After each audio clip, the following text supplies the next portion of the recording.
pleased were you guys to get the Australia out with a lead and personally to get into the game yourself? Yeah, obviously pleasing to clear it up early this morning. Khawaja obviously played really well and sort of felt like we were never going to get him out. So it's pleasing to get him out. Obviously Jimmy got a really nice ball to carry. And just to wrap the tail up as quickly as we did gave us a bit of confidence and a bit of momentum.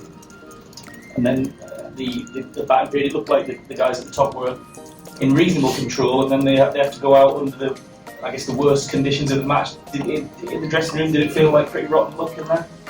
Yeah, that's part of the game, isn't it? Conditions, lights coming on. I think it's the first time this game you've seen the pitch sort of zip around a little bit. We still want to be positive and still be aggressive in our batting, but unfortunately we lost 2 crucial wickets, and I suppose that's just part of the game. Were the guys at the top pretty frustrated about it? I guess nobody wants to have a little mini session like zipping around under lights. Yeah, they were, but they obviously understand that if the umpire says fit to play, then it's fit to play, and we crack on. I think we won't hear any excuses from our side, it's part of the game. And just lastly, can you let us know about where Moeen's at? He's had a reasonably rough birthday today. He's had a fine, and his finger doesn't look great. How's that set up? Because obviously his spin could play a real role in the end of the game. I think as far as I'm aware, it's fine. I haven't actually seen it myself, but I think it's fine.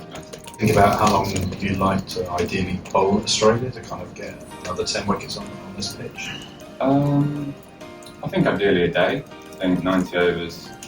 If they had a score to chase, would allow us to bowl them out. I think if they were playing for the draw and playing defensively like have done so far this game, then it might be slightly different. So we'll have to wait and see. Does the fact that you guys have kind of won from situations where people haven't expected you to, supply you with the belief that you can still win this game even if there was a bit of weather around on day 5? Yeah, definitely. I think the pitch is deteriorating a little bit. It's obviously spinning a bit more as well. I think when we're fresh again with a harder ball, we can make inroads early. So I have no doubt that we can hit 10 wickets quickly and wrap it up.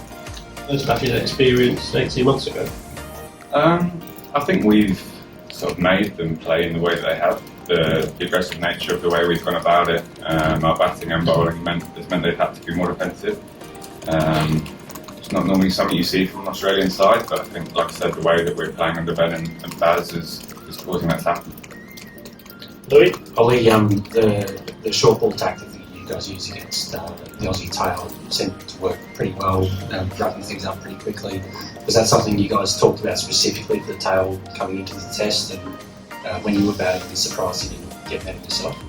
I think it's just pitch dependent, really. I think obviously Pat Cummins is a really good player, and I think we felt like bowling full to their tail would give them a chance to maybe score some more runs. So it's sort of a wicket ploy, but also it's harder to score on when it's two-faced. So it had sort of multi-purpose really in the way that we went about it. How do you reflect on your celebration?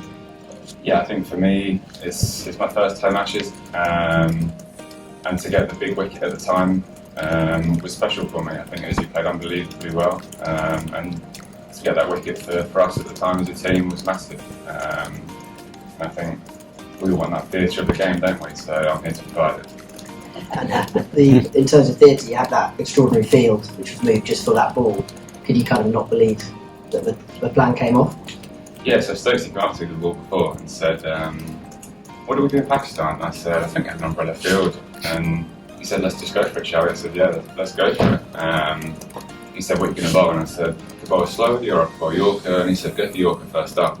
So then we just went for a Yorker, and Izzy sort of came down the wicket, played a different shot to what he's been playing, and luckily hit the off stump. One of those plans that just comes off, and Stokes looks like a genius. Don't really care how the pursuit is coming. I think it's the Ashes, it's a professional sport. If you can't handle that, what can you handle? Do Malcolm and then we'll finish with Jonathan.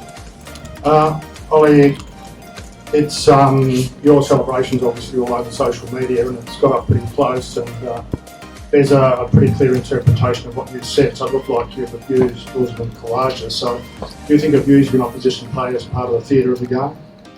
No, it's not, but I think when you're in the heat of the moment and you have the passion of the Ashes, that can happen. I think we've all seen Ricky Ponting, other Aussies do the same to us, so just because they're shooting the other foot, it's not received well. So you don't expect to hear from the match referee at all? Do you know what's happening? I'm not going to comment on that. We'll finish with Jonathan here and then we're done. Well, you cleaned up the tail pretty quickly today. You got Lyon, Boland, Hazelwood, 9, 10, 11. Do you see a little bit of an opportunity there? Because Lyon's probably a place or two higher than he normally bats. Is that something that you can capitalise on over the series? Yeah, it's something we spoke about as a group.